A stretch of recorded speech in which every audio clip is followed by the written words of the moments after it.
C'est le grand débat des vraies voix sur Sud Radio à 18h30. 516 personnes vaccinées en France. Voilà, 516. Doit-on rire ou pleurer? C'est 460 fois moins qu'en Allemagne, par exemple.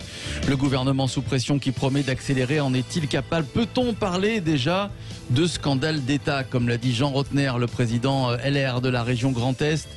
Le gouvernement qui donc va accélérer la cadence. Il y a une réunion aujourd'hui à l'Elysée pour évoquer, en tout cas peut-être une nouvelle stratégie concernant cette campagne de vaccination. Accélération de la campagne, la France en a-t-elle les moyens? Vous votez sur le compte Twitter de Sud Radio et le 0826 300 300. Appelez-nous, on va vous écouter dans un instant. Et quoi de neuf, docteur?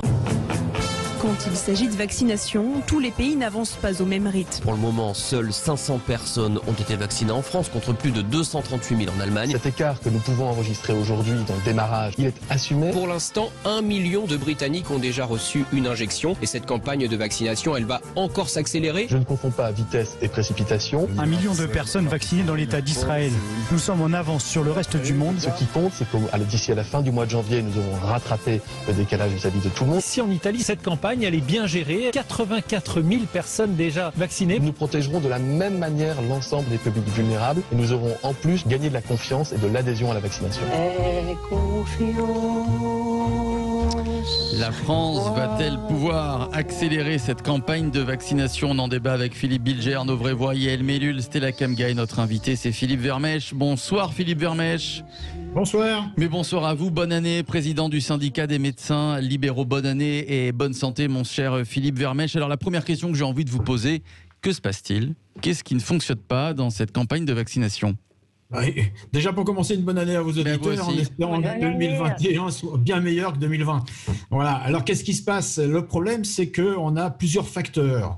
Un facteur de conservation du vaccin qui n'est pas si évident que ça à maîtriser. Et aussi une mentalité française qui est quand même assez peu encline à se vacciner dans sa généralité. Donc le gouvernement, je pense, et chaque fois qu'on en discute, veut rassurer que ça soit bien transparent et prend son temps, on l'a vu. Le problème, c'est qu'il prend beaucoup trop son temps aujourd'hui et que on a eu quand même un petit retard à l'allumage puisque les congélateurs, les fameux congélateurs à moins 80 degrés, donc n'équipent pas encore tous les points de stockage français. Et donc, ceci sera effectif la semaine prochaine. Donc, il est vrai que on reçoit actuellement 500 000 doses par semaine. Un calcul est fait comme quoi, donc, comme il faut 2 vaccins, et on garde 250 000 doses en stock pour les refaire dans 3 semaines à ceux qui se sont vaccinés une première fois. Et on estime que 30% seront perdus, puisque vous savez que ce sont des fioles qui vaccinent entre 5 et 10 personnes en même temps. Et donc, on peut avoir donc de la perte au passage, puisque lorsqu'on a 3 ou 4 personnes et qu'une personne ne se présente pas, ça fait une vaccination de perdue. Alors, comment ça se fait que les autres pays y arrivent et pas nous? J'entends les explications, les moins 70 degrés pour la conservation du vaccin, mais qu'est-ce qui se passe? Pourquoi on n'en est qu'à 516 aujourd'hui, alors qu'ils en sont, par exemple, en Israël, à 1 million? Est-ce qu'il ne fallait pas, par exemple, construire des centres de vaccination, ce qui aurait permis, du coup, de faire toutes les doses de vaccins, par exemple? Alors, construire des centres de vaccination, peut-être pas, mais je vous rappelle quand même qu'en 2011, on a eu des vaccinodromes pour le H1N1 qui a été une catastrophe puisque les Français se sont très peu vaccinés et en plus, ça a mis une défiance vis-à-vis des vaccins, cette façon de faire. Et donc, aujourd'hui, on ne voulait pas recréer cette confusion et ce problème. Nous, on est médecins libéraux. Les médecins libéraux couvrent quand même le territoire, ont la possibilité de vacciner. Je vous rappelle que pour ce vaccin, donc, la HAS a demandé une consultation prévaccinale, un consentement éclairé avec un temps de réflexion, la vaccination avec une surveillance de médecins et une demi-heure de repos derrière et de surveillance. Donc ça fait quand même autant d'items qui sont difficiles à respecter et qui font que c'est compliqué à organiser. Je vous passe le problème des transports des vaccins, puisque normalement, c'est les officines de pharmacie qui doivent livrer les centres qui vaccinent, sauf dans les hôpitaux où eux ont leur congélateur. Mais il est vrai que tout ça est très difficile à organiser. Nous, aujourd'hui, on prône que les EHPAD, puisqu'elles sont prioritaires, soient des centres de vaccination aussi pour les soignants et que les infirmiers et les médecins libéraux se relaient dans ces EHPAD qui seront organisés. Alors bien sûr, pas au sein vraiment de l'EHPAD, mais dans un espace un peu hermétique par rapport à l'EHPAD où les personnes sont vulnérables. Mais c'est là où seront livrés, dans un premier temps, les vaccins et on a possibilité de vacciner beaucoup plus rapidement. Ensuite, vous parlez de vaccinodrome, puisqu'il faut parler comme ça. Ça peut être des salles, mais c'est de l'organisation. Et il faut quand même que tout ça se fasse en transparence, parce qu'aujourd'hui, je vous rappelle qu'on est le pays au monde, avec Période Pasteur, où on a le plus de vaccinophobe, on va dire. Et donc, c'est vrai que les antivax sont absolument présents chez nous. Il y a 40% de Français qui aimeraient se faire vacciner, sauf que pour le moment, on n'a pas les moyens de les vacciner. C'est 40%, ne serait-ce que c'est 40%. Philippe Bilger.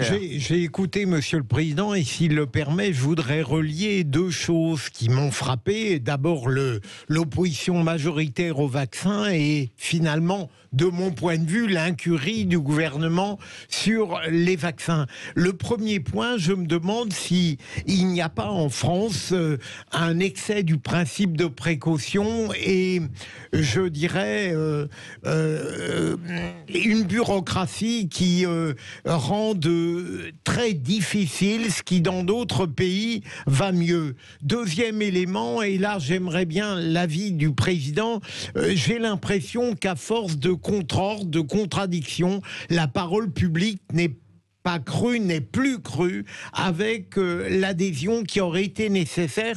Et troisième élément, et là c'est presque plus profond, je me demande si chez les Français qui sont opposés au vaccin, il n'y a pas presque un déni de l'espoir. Au fond, je suis frappé de voir qu'on nous annonce un vaccin, on l'attendait avec beaucoup d'impatience, c'est un tour de force, et pourtant les gens, malgré cet espoir, continue à s'y opposer d'une certaine manière. Est-ce que vous ne trouvez pas que tout ça est un peu paradoxal ? Alors, c'est vrai que c'est un ensemble et vous avez tout à fait raison. Déjà, on a beaucoup d'appels, nous, au syndicat, de médecins qui disent « Moi, je veux faire vacciner, mais je ne sais pas où aller ». C'est la première réponse. Donc, on a un problème d'information et de transparence. Ensuite, au niveau du peuple français, donc l'information est quand même relativement trouble aujourd'hui. On lance sur le paysage français un vaccin qui a été fait quasiment en 1 an, donc qui est un vaccin ARN, qui est complètement différent de celui de la grippe. Donc on a bien vu et entendu comme quoi il allait modifier notre génétique, enfin voilà, ce qui est complètement faux, je le rappelle. Mais c'est vrai que ça entraîne une certaine défiance et ça n'arrange pas les choses. Donc aujourd'hui, il est vrai que les professionnels de santé dans leur ensemble sont tout à fait d'accord pour se faire vacciner. Et c'est vrai qu'au niveau de la population, il manque une grande transparence, des études épidémiologiques, enfin des études avec les contre-indications, les effets indésirables qui ne sont pas si nombreux que ça, donc ne sont pas aujourd'hui très transparents. Et donc, les gens ne sont pas informés et donc, de ce fait, ont un recul et une appréhension à se faire vacciner. Alors vous parlez de l'administration, voilà, et des feuilles de papier, puisqu'on parle de feuilles de papier. Je sais que dans les EHPAD, je crois que c'est 24 à 26 pages de papier à lire et à signer pour se faire vacciner. En Allemagne, par exemple, c'est 3 à 4 pages où on donne son consentement, il y a un point sur les éventuels effets secondaires, et hop, c'est signé. Effectivement, il y a un gros problème, il y a le Mélule en France concernant l'administration, la paperasse administrative. Est-ce que vous parleriez de scandale d'État ? Il va fort quand même, Jean Rottner, le président de la région Grand Est, Yael. Moi, je suis d'accord avec lui. Je dirais qu'on n'y est pas encore, mais qu'on y arrive, voilà, tranquillement. Moi, ce que je n'arrive pas à comprendre du tout, c'est pour quelle raison le gouvernement n'a pas anticipé cette campagne de vaccination. On vient nous dire aujourd'hui que la logistique est extrêmement compliquée, ok, mais le vaccin, on n'a pas appris avant-hier qu'il allait arriver. Je veux dire, pourquoi les autres pays ne sont pas confrontés à ces complications? Pourquoi est-ce qu'on n'a pas investi justement dans cette logistique? Pourquoi on n'a pas les congélateurs, les centres de vaccination, les transports réfrigérés? Voilà, tout ce qui nous manque manifestement aujourd'hui en France. Pourquoi n'a-t-on pas anticipé? Pourquoi est-ce que les pharmaciens, on ne donne pas aux pharmaciens le droit de vacciner, les aides-soignants, les chirurgiens, je sais pas, les cliniques vétérinaires, les laboratoires d'analyse? Enfin, je veux dire, quand il faut y aller, il faut y aller. On nous a dit depuis des mois et des mois que notre seul salut, c'était le vaccin. On l'a, le vaccin, aujourd'hui. Et on ne fait rien. Ou quasiment rien. Enfin, je veux dire, le chiffre de 500, il est à pleurer. Oui. Alors vous n'êtes pas la seule à être indignée, puisque moi, ça me fait pas rire du tout. Emmanuel Macron aussi, c'est un problème de plus d'ailleurs. Et le pire de tout, c'est qu'on nous fait croire qu'on fait exprès d'aller lentement. Je pense à ce qu'avait dit Véran, il ne faut pas confondre vitesse avec précipitation. J'assume, ça a été choisi, il a dit. Alors qu'en réalité, on est face à une incapacité à aller plus vite. C'est ça le problème. C'est qu'on nous fait croire qu'on veut aller doucement pour faire attention aux anti-vax. On pourrait très bien ne pas les écouter. Moi, je veux me faire vacciner. Il y en a des tas qui veulent se faire vacciner. Tout le monde non. Mais l'écrasante majorité des gens veulent se faire vacciner. On veut reprendre un semblant de vie normale. Or, aujourd'hui, on est confronté à l'incapacité de la puissance publique à répondre à cette demande. C'est triste. Là, pour le coup, c'est extrêmement triste. Et c'est très inquiétant, ça aussi, très, très inquiétant, vraiment. Avant de vous donner la parole, vous redonnez la parole, Philippe Vermès. Oui, Yael. Juste une dernière phrase. Et moi, je dirais qu'on est face à une situation de non-assistance à un personne en danger. Un pays en danger. Clairement. Oui, clairement, oui. Stella Kamga. Je rejoins Yael quand elle dit que voilà, on fait face à une incapacité de l'État à mettre des procédures en place. Et je pense que j'ai peur de le dire, en fait, que l'État fait preuve d'incapacité dans beaucoup de domaines actuellement, et c'est un peu inquiétant même, j'ai envie de dire.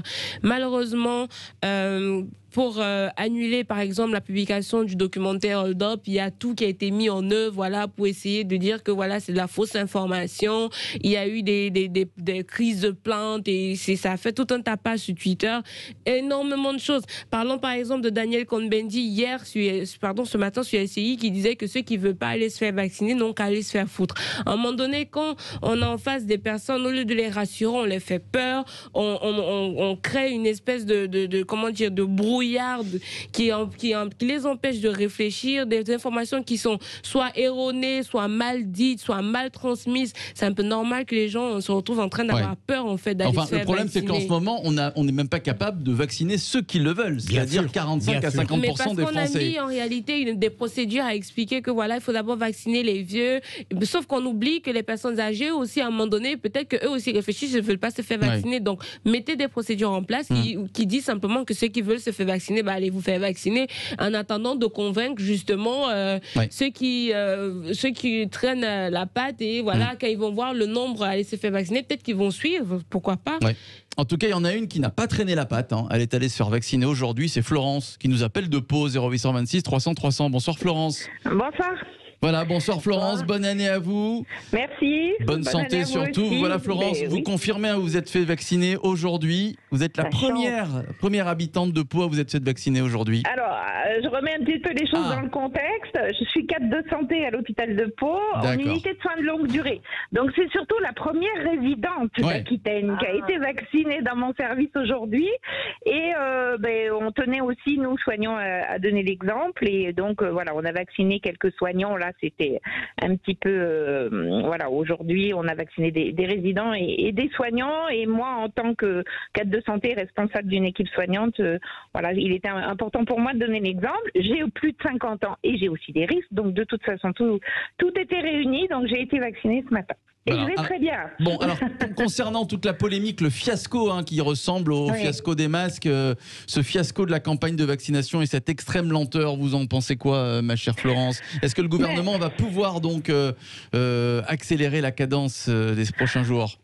Alors, je pense que oui. Après, on est un petit peu une population un peu difficile à gouverner, quel que soit le gouvernement en place. On est quand même, on se plaint tout le temps, les Français. Ça va trop vite, on n'est pas content. Ça va pas assez vite, on n'est pas content. Donc voilà, il y a un petit peu. Je pense que c'est pas non plus facile de prendre des décisions. Enfin là, ça va très lentement quand même. Voilà, ça va très lentement. Après, nous, ce qu'on constate aussi, c'est que les consentements, effectivement, j'entendais ce que disaient vos invités, sont longs à obtenir. Tous nos résidents n'ont pas les capacités cognitives pour donner leur avis. Donc les médecins passent beaucoup de temps à appeler les familles ont besoin de réfléchir, etc., de prendre peut-être conseil auprès de leur médecin traitant. Donc c'est vrai que c'est un petit peu long à avoir les consentements. C'est ce qui nous freine là pour la vaccination des résidents. On ne peut vacciner que si on a les consentements et on pourrait aller plus vite, c'est sûr. Alors, Philippe Vermèche qui est avec nous, je pense que c'est de lui que vous vouliez parler, président du syndicat des médecins libéraux. Est-ce que vous êtes optimiste, Philippe Vermèche, pour les prochaines semaines, en tout cas, cette accélération de la cadence? Est-ce qu'on va pouvoir rattraper tous ces pays, voilà, comme l'Angleterre ou l'Allemagne, par exemple? Je suis optimiste parce qu'à un moment ou à un autre, il va bien falloir lâcher un petit peu du lest. Et vous avez quand même, ce que je vous disais tout à l'heure, l'ensemble des médecins généralistes, notamment, voire autres, associés avec des infirmiers qui peuvent très bien se coordonner. Et s'ils ont le lieu et les vaccins, donc ça peut aller très vite. Cette histoire de vaccins et ce retard me fait penser quand même au masque. Parce qu'aujourd'hui, si on a ciblé les personnes vulnérables au départ, et puis qu'on y rajoute maintenant les soignants qui devaient être vaccinés à partir du 15 janvier, c'est qu'il n'y a pas assez de vaccins pour tout le monde pour le moment. Donc je vous rejoins sur l'ensemble où c'est pas assez anticipé. Donc on a quand même un petit souci à ce niveau-là. Et il est vrai que si on avait des lieux aujourd'hui, alors les vaccinodromes ne sont pas nécessairement les bons lieux, mais comme je vous le disais, les EHPAD qui peuvent avoir des sas d'entrée où les soignants peuvent venir, et puis dès qu'on aura des vaccins plus accessibles, style AstraZeneca, on pourra avoir quand même ces vaccins directement chez le médecin généraliste, et là c'est un peu les poules vite. Le problème du consentement éclairé, si quelqu'un veut se faire vacciner et qu'il va dans un centre de vaccination, ça veut dire quand même qu'il est au courant et qu'il a envie de se faire vacciner. Donc le consentement, pour moi, donc il est pris à ce moment-là et puis on peut le vacciner dans la foulée. Alors, la question que tout le monde se pose, Philippe Bilger. Monsieur le Président, j'ai cru sentir tout à l'heure, dans votre première intervention, une sorte de compréhension pour les difficultés que nous dénonçons. Est-ce que vous n'étiez pas aussi scandalisé que nous, j'allais dire, devant ce qui nous apparaît comme une lenteur coupable? Est-ce que je me trompe ou pas? Tout à fait, parce que le problème, si vous voulez, vous voyez ça quand même de l'extérieur, et je vous comprends. Nous, on a 3 réunions par semaine où on convoque les syndicats pour en discuter, que ce soit avec M. Véran, avec la DGO, enfin la Direction Générale de l'Organisation de Soins, pour en discuter. Et donc, ils nous font... et c'est vrai que les plans, ils sont embêtés parce que c'est quand même une logistique très, très compliquée à mettre en place, mais qui n'a sûrement pas été assez anticipée. Je suis d'accord avec vous. En Allemagne, il se pose beaucoup moins de questions. Nous, si vous voulez, regardez ce qui est en train de se passer. On a l'HAS, donc la Haute Autorité de Santé, qui donne son avis avec quand même un petit peu de retard. Et donc là, maintenant, on a M. Macron qui veut nous mettre donc des citoyens. Alors, la démocratie citoyenne. Ça, c'est le comble. Mais là, on va avoir n'importe qui, entre guillemets, hein, je ne suis pas caricatural, mais qui vont donner leur avis sur un problème de vaccin. Et on a bien vu la Convention citoyenne sur l'écologie, ce que ça a donné. Donc on recommence dans le même système. Il y a un moment, il faut prendre les gens qui connaissent les choses. C'est presque une direction militaire qu'il faudra avoir pour vacciner les gens aujourd'hui. Merci à vous, Philippe Vermèche. Excusez-moi, je rajouterai aussi que quand on prend du ministère de la Santé à complètement la base, vous avez 7 strates administratives. Donc, quand il faut dégringoler toutes ces strates pour prendre une décision, eh ben, vous vous rendez compte du temps qu'il vous faut. Ce qui n'est pas dans les autres pays. Philippe Vermèche qui était avec nous, président du syndicat des médecins libéraux. Merci à vous. J'espère que, on a répondu à toutes les questions que vous vous posez sur cette lenteur. C'est le mot qu'on entend le plus aujourd'hui. La lenteur de la campagne de vaccination qui promet de s'accélérer. En tout cas, c'est ce qu'a assuré hier Emmanuel Macron, le président de la République. On va revenir dans quelques instants, évidemment, avec nos vraies voix. Philippe Bilger, Yael Mellul, Stella Kamga et Jean-Marie Bordry qui nous rejoint dans quelques instants pour le clin d'œil des vraies voix. Ne bougez pas, à tout de suite.